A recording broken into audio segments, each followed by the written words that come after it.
Ration கடைகளில் மானிய விலையிலோ அல்லது இலவசமாகவோ நாப்கின்களை வழங்க உத்தரவிடக் கோரிய வழக்கில் ரேஷன் கடைகளில் நாப்கின்கள் திட்டம் விரிவுபடுத்தப்பட உள்ளதாக தமிழ்நாடு அரசு தெரிவித்துள்ளதை நாம் அண்மை செய்தியாக பார்த்து கொண்டிருக்கின்றோம். ரேஷன் கடைகளில் நாப்கின்கள் வழங்க உத்தரவிடக் கோரிய வழக்கில் சென்னை உயர்நீதிமன்றத்தில் தமிழ்நாடு அரசு தகவல் தெரிவித்துள்ளதை தற்போதைய அண்மை செய்தியாக பார்த்து கொண்டிருக்கின்றோம். கூடுதல் விவரங்களை செய்தியாளர் கிருஷ்ணமூர்த்தி வழங்க கேட்கலாம். கிருஷ்ணமூர்த்தி, ரேஷன் கடைகளில் நாப்கின்கள் வழங்கப்பட வேண்டும் என கோரிய வழக்கினில் என்ன உத்தரவுகள் பிறப்பிக்கப்பட்டுள்ளன? கூடுதல் விவரங்களை பதிவிடலாம். வணக்கம். ஏழை பெண்கள், கிராமப்புற பெண்கள் பயன்பெறக்கூடிய வகையில் ரேஷன் கடைகளில் மானிய விலையிலோ அல்லது இலவசமாகவோ நாப்கின்களை வழங்க உத்தரவிட வேண்டும் என்று தாம்பரத்தைச் சேர்ந்த வழக்கறிஞர் லட்சுமி ராஜா என்பவர் சென்னை உயர்நீதிமன்றத்தில் பொதுநல வழக்கு ஒன்று தாக்கல் செய்திருந்தார். கிராமப்புறங்களில் உள்ள பெண்களுக்கு கிராம சுகாதார செவிலியர்கள் மூலமும் பள்ளி மாணவர்களுக்கும் பிரசவித்த தாய்மார்களுக்கும் இலவசமாக நாப்கின்கள் வழங்கப்பட்டு வருவதாகவும் இந்த திட்டங்கள் மூலமாக பெரும்பாலான பெண்கள் பயனடைந்து வருவதாக அரசு தரப்பில் தெரிவிக்கப்பட்டுள்ளது. இந்த வழக்கை விசாரித்த தலைமை நீதிபதி அமர்வு தமிழக தரப்பில் தலைமை வழக்கறிஞர் ஆஜராகி சங்கங்கள் மூலம் தமிழகத்தில் 1000 முதல்வர் மருந்தகங்கள் துவங்கப்பட்டுள்ளதாகவும் அங்கு மானிய விலையில் நாப்கின்கள் விற்கப்பட்டு வருகின்றன என்று அரசு தரப்பில் தெரிவிக்கப்பட்டது. மானிய விலையில் நாப்கின்கள் கிடைக்க செய்யும் வகையில் முதல்வர் மருந்தகங்கள் திட்டத்தை விரிவுபடுத்த உள்ளதாகவும் அவர் தரப்பில் குறிப்பிடப்பட்டது.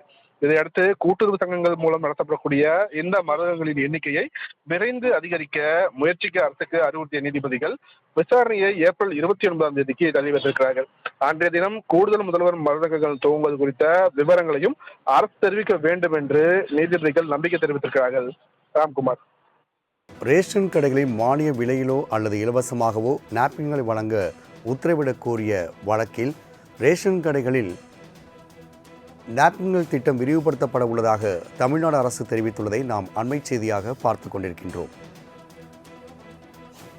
ரேஷன் கடைகளில் நாப்கின்கள் வழங்க உத்தரவிடக் கோரிய வழக்கில் சென்னை உயர்நீதிமன்றத்தில் தமிழ்நாடு அரசு தகவல் தெரிவித்துள்ளதை தற்போதைய அண்மை செய்தியாக பார்த்து கொண்டிருக்கின்றோம். கூடுதல் விவரங்களை செய்தியாளர் கிருஷ்ணமூர்த்தி வழங்க கேட்கலாம். கிருஷ்ணமூர்த்தி, ரேஷன் கடைகளில் நாப்கின்கள் வழங்கப்பட வேண்டும் என கோரிய வழக்கினில் என்ன உத்தரவுகள் பிறப்பிக்கப்பட்டுள்ளன? கூடுதல் விவரங்களை பதிவிடலாம். வணக்கம். ஏழை பெண்கள், கிராமப்புற பெண்கள் பயன்பெறக்கூடிய வகையில் ரேஷன் கடைகளில் மானிய விலையிலோ அல்லது இலவசமாகவோ நாப்கின்களை வழங்க உத்தரவிட வேண்டும் என்று தாம்பரத்தைச் சேர்ந்த வழக்கறிஞர் லட்சுமி ராஜா என்பவர் சென்னை உயர்நீதிமன்றத்தில் பொதுநல வழக்கு ஒன்று தாக்கல் செய்திருந்தார். கிராமப்புறங்களில் உள்ள பெண்களுக்கு கிராம சுகாதார செவிலியர்கள் மூலமும் பள்ளி மாணவர்களுக்கும் பிரசவித்த தாய்மார்களுக்கும் இலவசமாக நாப்கின்கள் வழங்கப்பட்டு வருவதாகவும் இந்த திட்டங்கள் மூலமாக பெரும்பாலான பெண்கள் பயனடைந்து வருவதாக அரசு தரப்பில் தெரிவிக்கப்பட்டுள்ளது.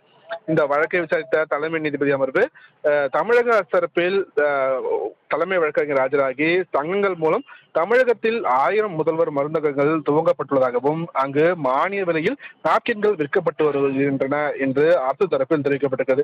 மானிய விலையில் நாப்கின்கள் கிடைக்க செய்யும் வகையில் முதல்வர் மருந்தகங்கள் திட்டத்தை விரிவுபடுத்த உள்ளதாகவும் அவர் தரப்பில் குறிப்பிடப்பட்டது. இதையடுத்து கூட்டுறவு சங்கங்கள் மூலம் நடத்தப்படக்கூடிய இந்த மருந்தகங்களின் எண்ணிக்கையை விரைந்து அதிகரிக்க முயற்சிக்க அரசுக்கு அறிவுறுத்திய நீதிபதிகள் விசாரணையை ஏப்ரல் 29 தள்ளி வைத்திருக்கிறார்கள். அன்றைய தினம் கூடுதல் முதல்வர் மருந்தகங்கள் துவங்குவது குறித்த விவரங்களையும் அரசு தெரிவிக்க வேண்டும் என்று நீதிபதிகள் நம்பிக்கை தெரிவித்திருக்கிறார்கள். ராம்குமார். கிருஷ்ணமூர்த்தி, தகவலுக்கு நன்றி.